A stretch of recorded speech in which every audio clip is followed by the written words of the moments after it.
혹시 지금 제가 여러분들에게 보여드리는 이 영상이 뭔지 아십니까? 미워도 다시 한번. 어떤 분은 미워도 다시 한번. 또 어떤 분은 이슬과 심순애. 그렇게 여러 가지 의견. 신성일과 김지미. 뭐 여러 가지 의견들이 많이 나오는데요. 오늘 지금 여러분들에게 보이는 저 영상의 사진은 이슬과 심순애의 한 대목입니다. 뭐 잘 아시죠? 저 대사가 뭔지. 네가 김중배의 돈이 다이아몬드가 좋아서 또는 나를 버렸냐, 이제 이런 대목의 그 영상이죠. 1910년대 일제 강점기 때 이슬과 심순애라는 저 영화가 아니라 맨 처음에 소설로 나왔죠.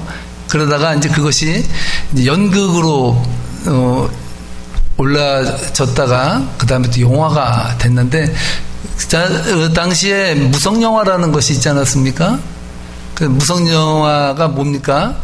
화면이 돌아가는데 말이 안 들어가요. 그 기술이 안 돼가지고 영상기술과 음향기술이 같이 접목이 안 돼서 영상만 돌아가면 변사가 앉아가지고 옆에서 그러니까 그랬던 것이었다 이러면서 막 얘기하는 거 아닙니까? 그래서 그 당시에는 배우의 인기보다도 변사의 인기가 더 많았다 그럽니다. 근데 그것을 제가 어떻게 이렇게 나이가 그때를 살아보지 않았는데 왜 잘 아느냐?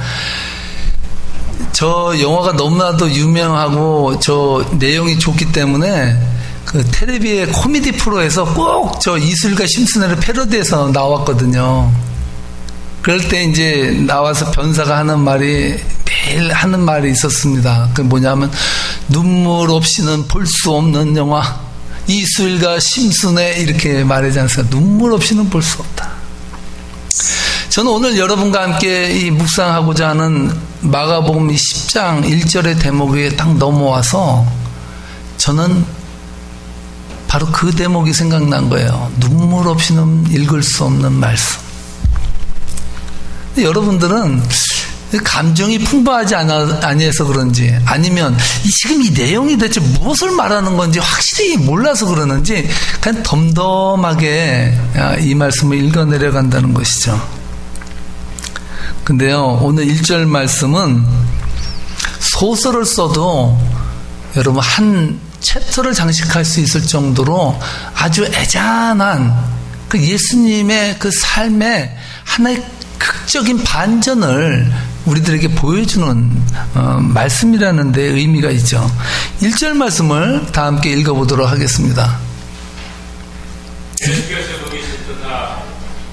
예수께서 거기서 떠나 유대 지경과 요단강 건너편으로 가시니 무리가 다시 모여들거늘 예수께서 스스로 가르치시더니. 아멘.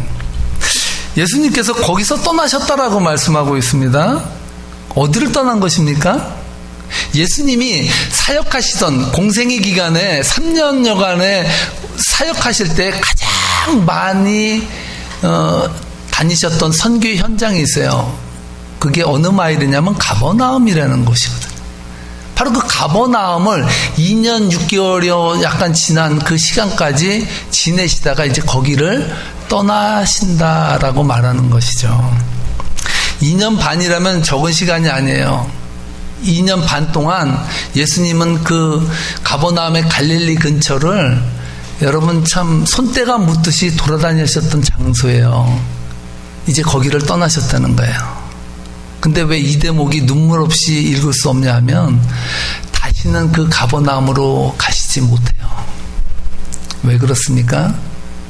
이제 예수님께서는 유대를 지경과 요단강을 건너서 왕의 대로라 그래요. 그 당시에는 예루살렘으로 가는 길에 킹스 하이웨이라는 그 말을 붙인데 그 루트가 바로 예수님이 가는 곳이 바로 예루살렘으로 가는 루트거든요. 그 루트로 이제 접어들었다는 거예요. 바꿔 말하면 무엇입니까? 이제 예수님께서 예루살렘으로 가셔서 십자가를 지실 때가 가까이 왔다라는 것을 의미하는 것입니다. 바로 그 길의 한 가운데서 그 길 위에서 오늘 이 본문이 전개된다라는 것이죠. 우리 2절 말씀입니다. 어떤 말씀이 전개되는지 한번 다시 같이 읽겠습니다. 시작. 바리새인들이 예수께 나와 그를 시험하여 묻되 사람이 아내를 버리는 것이 옳으니까. 아멘. 여러분, 지금 저 본문에서 가장 중요한 단어를 선택하라고 한다면 여러분은 어떤 단어를 선택하시겠습니까?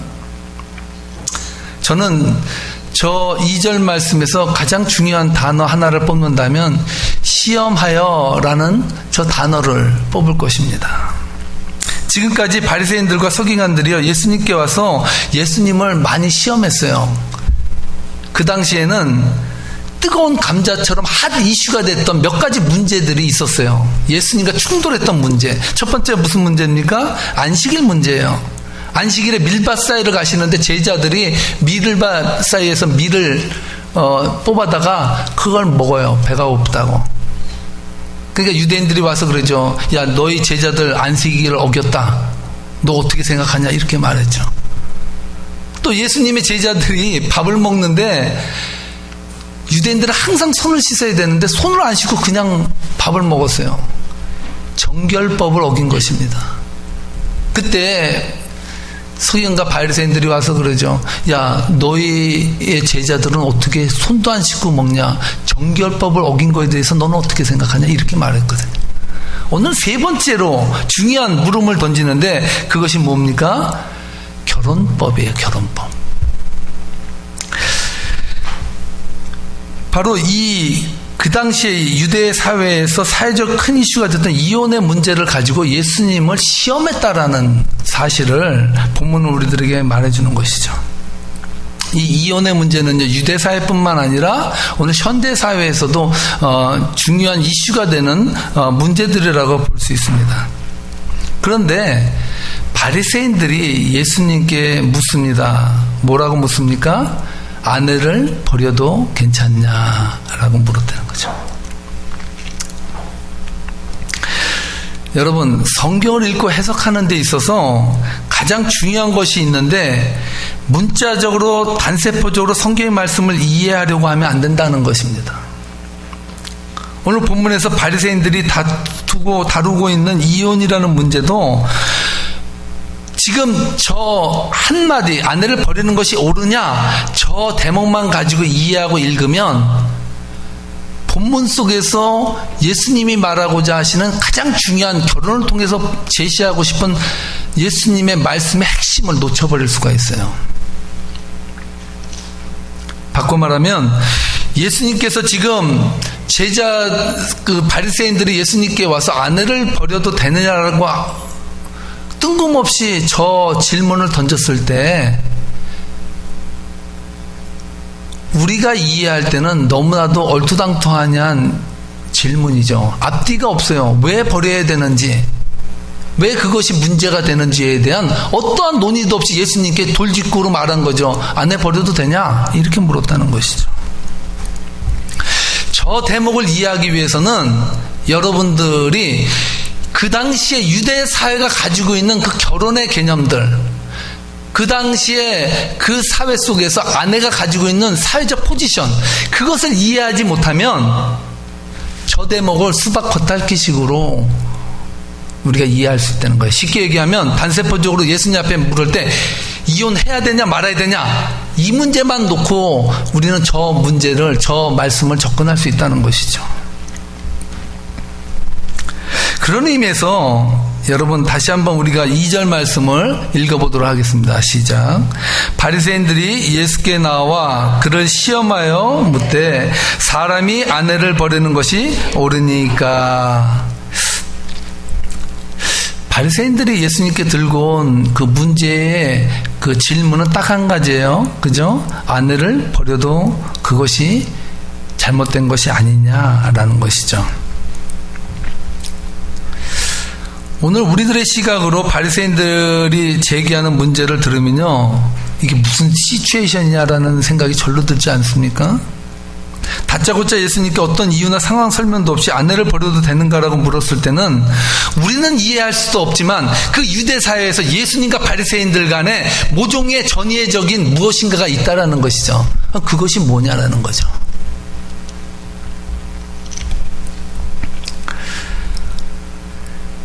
여러분들이 바리새인의 질문을 듣고 무슨 생각이 듭니까? 저는 저 질문을 오늘 우리들에게 적용한다면 전 이렇게 다시 반문할 수 있을 것 같아요. 아니, 여자가 물건이냐? 여자를 버리고 말고 무슨 물건처럼 취급되는 그런 느낌이 들지 않습니까?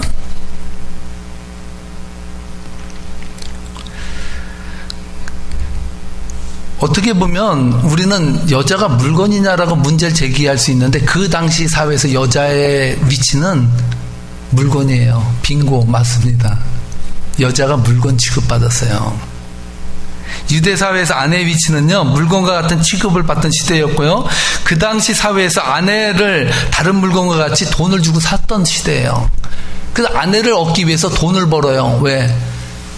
더 많은 아내를 얻기 위해서. 돈 주고 사야 되니까. 그러니까 이 여자라는 그 당시 사회 속에서의 그 통념적으로는 여자가 물건 취급받기 때문에 쓸모가 없으면 버려도 된다라는 그런 생각이 있었다는 것이죠.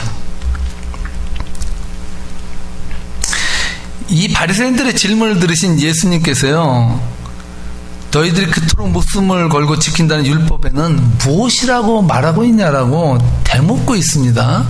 3절 말씀입니다. 함께 읽겠습니다. 대답하여 이르시되 모세가 어떻게 너희에게 명하였느냐. 야, 너희들이 그토록 모세 율법 얘기하는데 그러면 너희들이 그 믿고 신봉하는 그 율법에는 아내를 어떻게 해야 된다라고 말하고 있냐? 이렇게 되물었다는 것이죠. 그 질문에 대해서 바리새인들이 율법에 쓰여진 대목을 예수님께 말해요. 그것이 4절입니다. 함께 읽겠습니다. 이르되 모세는 이혼 증서를 써주어 버리기를 허락하였나이다. 아멘. 그 당시 사회에서 모세 율법에 의하면 여자는 쓸모없거나 별로 필요가 없으면 버려도 된다라고 써있다라고 바리새인들이 말하고 있다는 거예요. 여자분들 그 당시에 안 태어난 것을 보고로 알길 축원합니다. 남자분들은 그 당시에 안 태어난 것을 애석하게 생각하시기를 바랍니다. 여러분, 여기서 우리는요, 본문에는 나와 있지 않지만 율법에 능통한 바리새인들의 자신감을 엿볼 수가 있어요. 얼마나 자신 있습니까? 왜? 율법에 그렇게 써 있으니까 버려도 됩니다. 왜냐? 모세 선생이 말씀하셨다는 거죠. 여기서요, 우리는 예수님 당시의 사회적 문화적 맥락을 이해해야 오늘 이 본문이 말하는 예수님께서 말하는 핵심 그 포인트를 우린 잡을 수가 있어요. 그 당시에 그 사회 속에서 이 율법을 해석하는 두 그룹이 있었습니다. 같은 랍비라고 다 랍비가 아니에요. 그 당시 사회의 랍비가 두 개의 파로 나누어졌어요. 하나는 진보파, 하나는 보수파예요. 그 두 학파의 이름이 바로 실렐 학파라는 학파가 있었고요. 두 번째 학파가 있었는데 삼마이라는 학파가 있었습니다. 그래서 실렐 학파는요, 진보 쪽에 속했고 삼마이 학파는 보수 쪽에 속했습니다. 그런데요, 이 실렐 학파와 이 삼마이 학파가 이 두 학파의 공통적인 그 공통점이 하나 있었어요. 이 이혼에 대해서 생각하는 공통점이 있는데 뭐냐, 율법에 여자를 버려도 된다라는 거에는 두 학파가 맥을 같이 해요. 보수나 진보나 여자는 버려도 된다라고 생각했다는 거예요. 그런데 이 이혼 증서를 써주라 그랬잖아요. 이혼 증서를 써주면 이혼할 수 있는데 이혼 증서를 언제 써주냐의 문제로 두 학파가 갈라졌어요. 언제 써줄 수 있냐.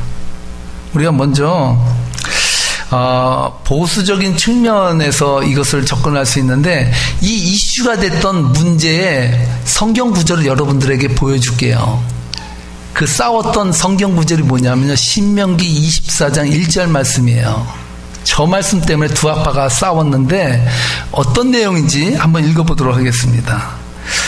자, 사람이 아내를 맞이하여 데려온 후에 그에게 수치되는 일이 있음을 발견하고 그를 기뻐하지 아니하면 이혼 증서를 써서 그의 손에 주고 그를 자기 집에 내보낼 것이요. 언제 여자를 이혼 증서를 써서 내보낼 수 있냐면 아내를 맞이하고 나서 그에게, 그 여자에게 수치되는 일이 있는 것을 발견하게 되면 내보내려는 거예요. 여기서 보수적인 학파, 산마의 학파에서는 뭐라고 그걸 해석했냐면 저 수치되는 일이 뭐냐라는 것을 놓고 두 학파가 서로 갈등을 빚었거든요. 산마의 학파는 그 수치되는 일이 성적인 문제들, 그 문제가 걸리면 그러면 이혼 증서를 써서 서로가 헤어져도 된다, 이렇게 주장했어요. 그런데 이 자유주의적인 신뢰 학파에서는 그것을 수치되는 일을 어떻게 해석하냐면 여자가 여자다워야 여자하지, 이렇게 봤어요. 쉽게 얘기하면 뭐냐, 여자가 밥을 했는데 밥을 태웠어. 그러면 야, 너 그냥 집에 가. 그러면 가야 돼요. 왜? 수치되는 일을 했으니까. 여자가 요즘 현대말로 하면 여자가 딱 아침에 일어났는데 남편이 커피를 좋아하는데 딱 눈을 떴는데 커피를 대령 안 했어. 그러면 그냥 집에 가. 이혼 증서 써줄게. 이래도 되는 거예요.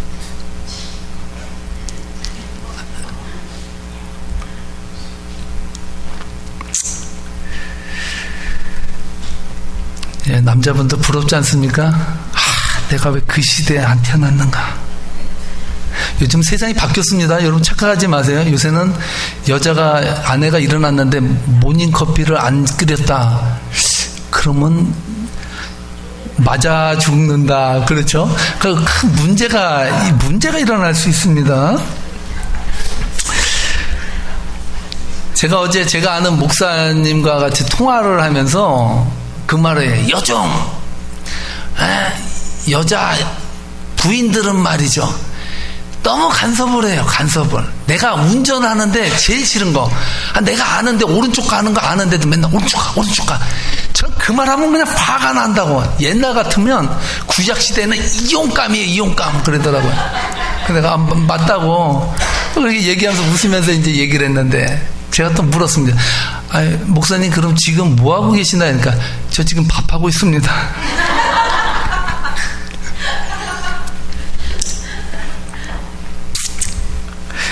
성서 신학자들에 의하면요, 그 당시에 그 유대 사회에서 그 남자의 권위가 그렇게 높았던 그 시대에 유대인들이 신뢰 학파를 따랐겠습니까? 산마의 학파를 따랐겠습니까? 신뢰는 자유주의예요. 산마에는 보수적이에요.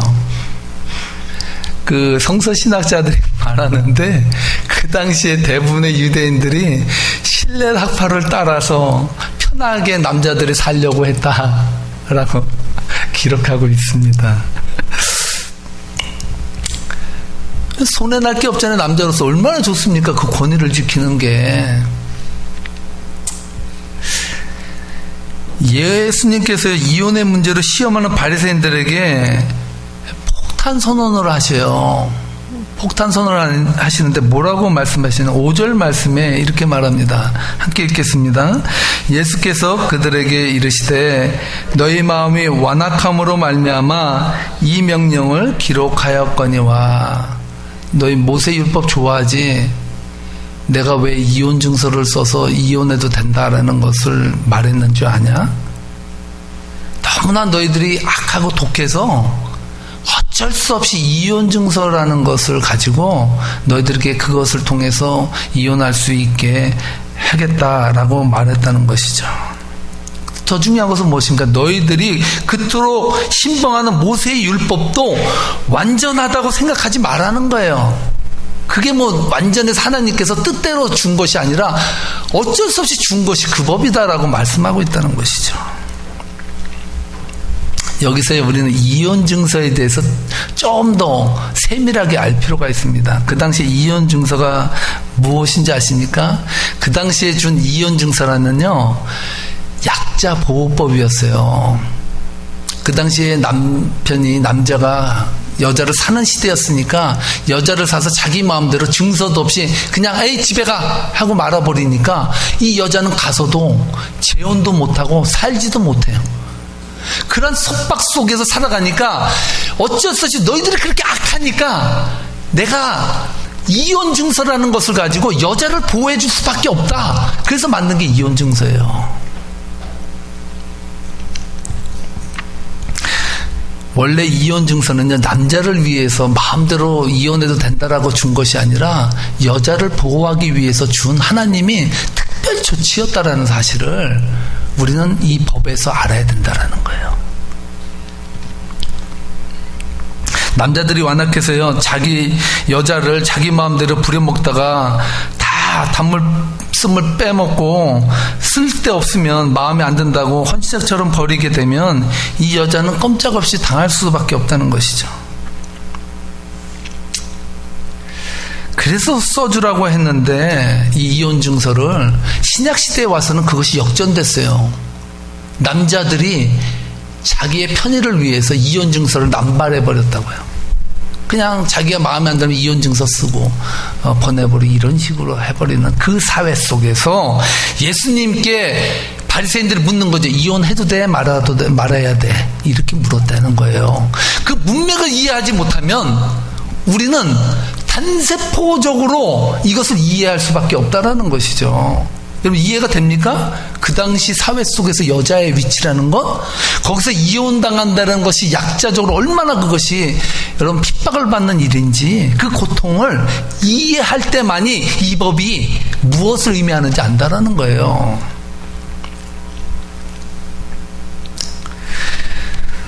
예수님은요 지금 그것을 통렬하게 비판하고 있는 것입니다. 남자들을 향해서 자신들이 갑이라고 약자인 여자를 자기 마음대로 부려먹고 동등한 관계가 아니라 주인과 종의 관계로 이혼 증서를 남발한 사회 속에서 예수님은 강력하게 너희들 그런 식으로 이혼해서 사회적인 약자에게 상처 주지 말라라고 예수님께서 말씀하고 있다는 것이죠. 바리새인들이 시험하는 그 시험의 내용의 중심을 예수님은 간파하고 있었다는 것이죠. 이러한 맥락에서 본문을 이해하고 해석하지 아니하면요, 본문의 말씀을 문자적으로 이혼이 죄냐 아니냐 하는 문제로 그렇게 접근해 갈 수밖에 없다라는 거예요. 그렇게 내몰아가요. 근데 오늘 주신 이 복음의 이 말씀은 그런 의도가 아니었다라는 것이죠. 너무나 그 남자들이 이혼에 대한 문제를 가지고 악하게 구니까 그것에 대해서 예수님은 단호하게 얘기하는 거죠. 그렇게 하지 말라는 거예요. 우리가 사는 사회는요, 예수님 당시의 사회보다 더 복잡해졌어요. 더 얽히고 설켜졌습니다. 이 이혼에 대한 문제를 어떻게 이 시대 속에서 해석하고 조명해야 되는가의 문제가 중요한 사회 이슈로 떠올라 있습니다. 지금 약간 개방적인 태도를 취하는데요, 카톨릭은 얼마 전까지만 해도 오늘 본문의 말씀을 통해서 하나님이 짝지어진 것을 나눌 수 없다라는 것을 강조하면서 이혼에 대한 그 문제에 대해서 완전히 막아버렸거든요. 그런데 그렇게 되니까 어떠한 문제가 일어나냐 하면요, 서로가 서류상으로 이혼만 안 했지 집도 따로 살고 종교 때문에 그냥 이혼 안 하고 다른 곳에, 다른 장소에서 살아가는 사람들이 많아졌고요. 또 다시 재혼을 하려고 해도 법적으로 종교적인 법에 의해서 봉쇄되니까 결혼도 못하고 그냥 서로 동거하고 살아가는 사람들이 늘어나게 되는 현상이 종교를 지킨다는 그 명목 하나로 여러분 그거를 잡고 간다라는 문제를 제기하고 있다는 거예요. 나들목교회 김영국 목사님이라는 분이 있는데요. 이분이 트리니티 신학교에서 신학 박사학위를 받았습니다. 근데 이분이 이 유학 오셔서 공부하면서 이 아내랑 너무나도 안 맞는, 진짜 안 맞는 그런 문제 때문에 함께 그것을 노력하고 해도 안 풀리는 문제 때문에 이 김영국 목사님이 자살을 생각하고 그걸 준비했어요. 이분이 강의를 와가지고 자신의 이야기들 솔직하게 얘기하더라고요. 너무나 이것이 힘들어가지고 어떻게 해결점이 안 나는 거예요. 자기가 죽어야 끝날 것 같다는 거예요. 이혼하면 종교적으로 이것이 문제적인 것이 되는 것처럼 그렇게 느껴지니까. 그래서 너무나 힘들어서 신학교수를 찾아갔대요. 자기 멘토인 교수님한테 자기 아내와의 문제를 허심탄회하게 다 내려놓고 얘기했다는 거예요. 그 트리니티 그 학교가 보수적이지 않습니까? 그 교수님이 그러더라는 거예요. 어떻게 그렇게 살아올 수가 있었냐.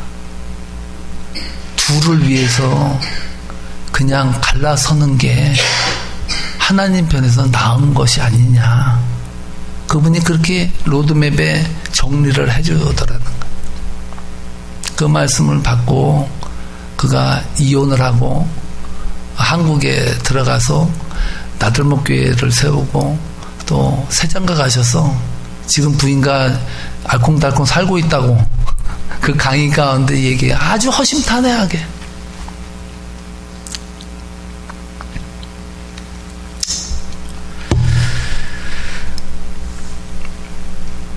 저는 이혼이 권장되고 장려되어야 한다는 뜻으로 이 말씀을 드리는 게 아니에요. 이혼의 문제가 한 인생의 주홍글씨로 남아서 해야 되냐 말아야 되냐라는 그 문제를 가지고 물고 늘어지는 측면에서 이 예수님의 말씀을 접근해 가면 본질을 놓친다는 것이죠.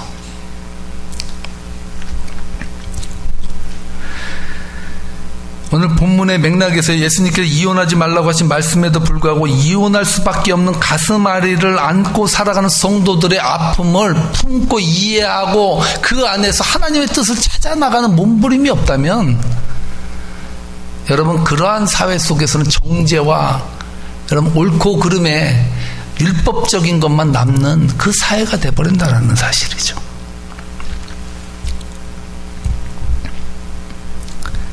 그것은 또 다른 이 시대의 발세적인 발상 아니겠습니까? 저는 이러한 의미에서요, 오늘 이 본문을 통해서 하나님께서 우리에게 주신 결혼의 정신을 다시 한번 깊이 생각해 볼 때가 되지 않았느냐 라고 생각합니다. 오늘 예수님께서 말씀하시는 이 말씀의 핵심이 뭡니까? 모세율법에 뭐라고 써있는데 버리라 그랬는데요. 넌 그것이 하나님 말씀하신 진정한 진실, 하나님께서 이 세상에 만든 그것이 결혼법이라고 넌 생각하냐? 되묻죠. 아니죠. 예수님께서는 결혼에 대한 새로운 로드맵을 그들에게 창세기를 통해서 알려주고 있습니다. 우리 함께 그 6절로 9절 말씀을 함께 읽어보도록 하겠습니다. 창조 때로부터 사람을 남자와 여자로 지으셨으니 이러므로 사람이 그 부모를 떠나서 그 둘이 한 몸이 될지니라. 이러한즉 이제 둘이 아니요 한 몸이니 그러므로 하나님이 짝지어 주신 것을 사람이 나누지 못할지니라 하시니라. 아멘. 이스라엘 백성들은 결혼 이런 관계, 부부의 관계를 법으로 몰아갔어요. 법이니까 지켜야 된다. 법이니까 살아야 된다. 법이니까 해야 된다라는 측면으로 갔는데 예수님이 제시하는 이 부부간의 이 법은 따라하시기 바랍니다. 사랑의 법. 사랑의 법으로 갔어요. 둘이 한 몸을 이루는 하모니를 이루는 거기서 조화를 이루고 살아가는 것이 결혼의 진정한 의미고 축복이다라는 것을 다시 그들에게 상기시켜 주는 거예요. 너희들이 지금 법을 따지면서 살아가니까 주종관계가 생기고, 예? 갑과 을의 관계가 생기고, 그 안에서 너 잘났네 나 잘났네 싸우는데 그거로는 이 인생의 문제를 해결할 수 없다는 거예요. 저는 오늘 이 본문 말씀을 깊게 묵상하면서 저는 오늘 설교의 주제를 잡았어요. 나도 아프다. 예수님도 깨어짐에 대한 아픔을 우리 함께 느끼고 있어요. 깨어지는 이 세상 속에서 요즘 한국 사회에서 세상 중에 한 쌍이 이혼하는 그러한 일이 일어나지 않습니까? 우리가 그러한 문제들을 놓고 볼 때 젊은 세대들이 결혼에 대한 예수님이 말씀하신 하나 되는, 서로가 하나 되기 위해서 조화를 맞추는 일치로 가는 것을 접근하지 않고 결혼이 무슨 백마탄 왕자 만나는 거하고 유리구두 신은 신데렐라 만나는 것처럼 환상을 가지고 결혼하다 그게 깨져버리는 경우가 너무나도 많은데, 이 시대 속에서 결혼이 진짜 주는, 하나님께서 결혼을 통해서 우리들에게 제시해 주는 것이 무엇이냐를 다시 한번 우리는 돌아보아야 될 때라는 사실입니다. 하나님께서 우리들에게 창조의 때에 아담과 하와를 통해서 결혼하게 하셨을 때는 서로 하나를 이루기 위해서 희생하며 함께 붙들고 하나님의 나라를 위해서 나아가는 아름다운 공동체를 만들려고 하나님은 우리들에게 결혼이라는 것을 주셨다는 것이죠. 사랑하는 성도 여러분, 깨어지고 아파하는 이 세대 속에서 여러분, 오늘날 우리가 가지고 있는 많은 문제들, 예수님 시대 때도 있었던 안식일이나 정결법이나 이 결혼법, 이 문제에 대한 이슈들이 계속됐던 것처럼 오늘도 계속되는데, 이 문제들을 그리스도의 사랑의 관점으로 그것을 해석해 내가면서 함께 아파하는 공동체가 될 때, 거기서 정말로 하나님께서 원하시는 진정한 아름다운 결혼의 파라다이스를 우리가 이뤄 나갈 수 있지 않겠습니까? 사랑하는 성도 여러분, 오늘 예수님께서 이 주신 이 아름다운 법을 가지고 여러분들의 삶에 풍성한 하나님의 은혜가 넘쳐나시기를 주님의 이름으로 축복합니다. 기도하시겠습니다.